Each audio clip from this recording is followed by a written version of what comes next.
নিজ বাড়ির সামনে খুলনার দৌলতপুর থানা যুবদলের সহ সভাপতি মাহবুব মোল্লাকে প্রথমে একাধিক গুলি ও পরবর্তীতে 2 পায়ের রক কেটে হত্যা করেছে দুর্বৃত্তরা। হত্যাকাণ্ডে জড়িতরা একটি গুপ্ত সংগঠনের, এমন অভিযোগ স্বজন ও বিএনপি নেতাদের।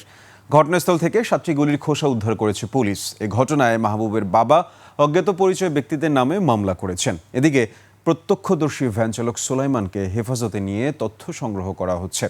খুলনা প্রতিনিধি আশরাফুল ইসলাম নূরের তথ্যচিত্রে ডেস্ক রিপোর্ট।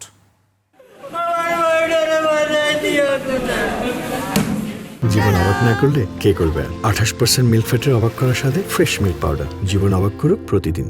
শুক্রবার দুপুরে খুলনা নগরীর দৌলতপুরের মহেশ্বর পাশায় নিজ বাড়ির সামনে ব্যক্তিগত গাড়ি ধোয়া মোছার কাজ করছিলেন মাহবুব মোল্লা। এ সময় একটি মোটরসাইকেলে আসা 3 ব্যক্তি খুব কাছ থেকে তার মাথা, মুখ সহ শরীরের একাধিক স্থানে গুলি করে। মুহুর্মুহুর গুলির শব্দে ঘটনাস্থল ও এর আশপাশ এলাকায় আতঙ্ক ছড়িয়ে পড়ে। গুলিতে মাটিতে লুটিয়ে পড়েন যুবদল নেতা। দুর্বৃত্তরা এ সময় তার মৃত্যু নিশ্চিত করতে 2 পায়ের রক কেটে নির্বিঘ্নে ঘটনাস্থল ত্যাগ করে। একটা মোটরসাইকেল 3 জন লোক ছিল। আচ্ছা, ঠিক আছে। একজন আছে হেলমেট ছিল। আচ্ছা, এতটুকু খালি মনে করেন দেখা মনে সুযোগটুকু আমি পাইছি। এর মধ্যেই মোটামুটি যখন ফায়ার করেছে বায়া কিন্তু ওদিকে দৌড়েছে মাহবুব ভাই।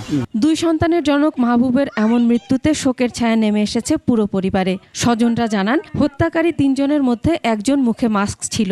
একটা মোটরসাইকেলে 3 জন ছিল, হেলমেট মাথায়।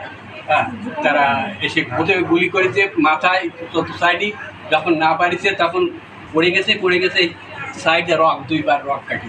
মানুষের প্রতি কতটা নৃশংস না থাকলে তারা এইভাবে মারে না। এ ঘটনায় বিএনপি এবং অঙ্গ ও সহযোগী সংগঠনের নেতাকর্মীরা তীব্র নিন্দা জানিয়ে দ্রুত হত্যাকারীদের গ্রেফতারের দাবি জানান। বর্তমান যে তারা সরকার চালাচ্ছে এদের কাছে এবং সবার কাছে আমরা বিচার দাবি করছি। একটি গুপ্ত সংগঠনের এই ধরনের কর্মকাণ্ড হয়ে থাকে, তারা এই ধরনের ঘটনা ঘটায়। তদন্তের স্বার্থে বিষয়টি আমরা এই মুহূর্তে কথা বলতে চাই না। শুধু বলতে চাই যে এই হত্যাকাণ্ড বিশেষ একটি আলামত বহন করছে। 5ই আগস্টের পরে 25টি মানুষকে হত্যা করা হয়েছে, কিন্তু হত্যাকাণ্ডের একটারও শুরু হয় নাই।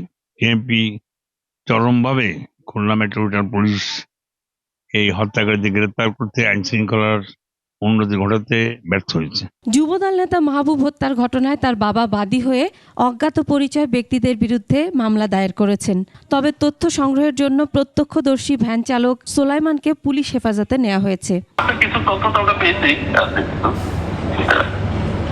বিএনপির প্রতিটি আন্দোলন সংগ্রামে খুলনা নগরীর দৌলতপুর এলাকায় সাহসী ভূমিকা রাখত মাহবুব মোল্লা। খুলনা প্রকৌশল ও প্রযুক্তি বিশ্ববিদ্যালয় কুয়েট শিক্ষার্থীদের সঙ্গে সংঘর্ষের ঘটনায় তাকে দল থেকে বহিষ্কার করা হয়েছিল। Masuma Lisa, desk report, 21 television.